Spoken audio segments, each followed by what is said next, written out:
Hey guys! So, when the Knightfall Rivals 3.1 patch was released back in November, the developers changed the powers of many of the king cards in the game. Previously, the king cards had been pretty imbalanced in terms of power level, and this patch was intended to fix that. In my opinion, it really didn't, in that many of the king cards are still clearly more powerful than others, but still, I've decided to make a ranking video of those king cards. This will kind of help newer players in determining which king card they should pick to build their deck around. So without further ado, here are my rankings. First off, at number 10, I have Adelina. Adelina gives all your units the ambush ability. I really don't think this is that powerful, as the ambush ability itself isn't very powerful in the first place. It usually only triggers on the very first unit you play, and even then, it's not that important, as early game board positioning isn't very vital. As the game progresses, you likely won't even be able to use this ability. As such, I rate Adelina as the worst king card. At number 9, I have Queen Joan. Queen Joan gives all your archer cards a +1 buff on every single side. I don't believe Queen Joan is a king card you should be using, simply because I don't believe archer cards are strong enough to warrant inclusion in your deck, even with the +1 buff. They simply aren't impactful enough. I recommend building your deck around other attack types that aren't archer cards. As such, I do not believe Queen Joan is worth building your deck around. At number 8, I have Pope Boniface. Pope Boniface gives the very first unit you play a +1 buff on every single side. I really don't think this ability is that powerful, as it only helps out with early game board positioning, and as I mentioned before, I really don't think early game board positioning is that important. I actually think his previous king card ability, before the changes, was more powerful, as he previously didn't allow his opponent to mulligan any cards at the start of a game. This ability actually could often make a meaningful difference. At number 7, I have Princess Isabella. Princess Isabella will spawn a Scullery Maid on a random empty square at the start of a game under your control. This ability can give you a little bit of an advantage, but it really isn't that impactful overall compared to a lot of other king card abilities.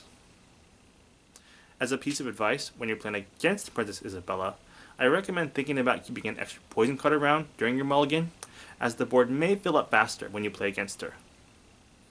At number 6, I have Malreaux.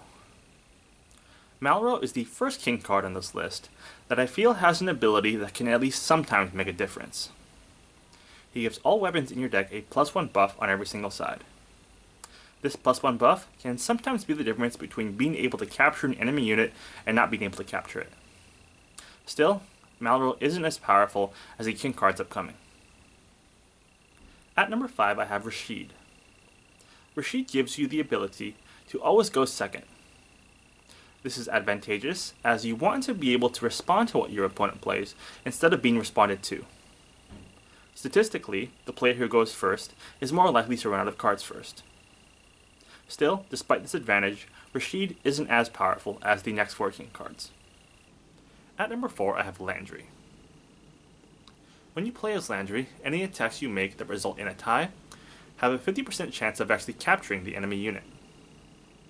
This ability can be very powerful, as you will often capture enemy units that you otherwise would not have been able to capture. I personally don't like using Landry because I don't like having to rely on luck in order to capture enemy units, but I know he is very popular among some other players. At number 3, I have Godfrey.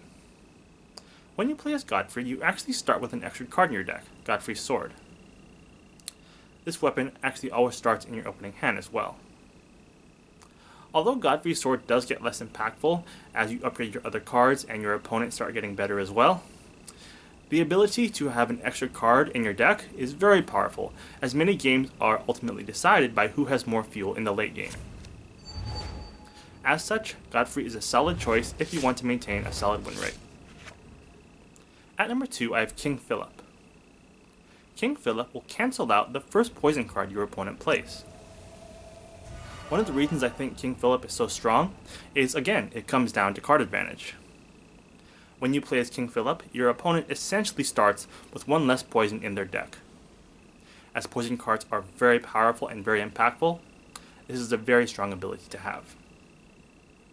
As such, King Phillip is a very popular choice among players who want to do well. And finally, number 1, I have De Nogaret. I believe that De Nogaret is the strongest king card in the game, and my personal choice of king card to use. I believe that De Nogaret is so powerful because, again, it comes down to card advantage. De Nogaret allows you to start with an extra card in your deck, and in this case, it's the most powerful card in the game at that. It's the poison card, the Assassinate card. It gives any unit you place it on a -10 buff on every single side, therefore making it essentially an automatic kill on any unit you place it on, unless it's been heavily buffed up by armor. However, even in that case, it's cancelling out maybe 2 or 3 armor cards worth of stats, so you're still getting a great value. De Nogaret is the king card of choice if you want to maintain the highest win rate possible. So yeah, those are my ranking of the king cards. Hope you guys enjoyed it. Hope you guys learned something, and until next time.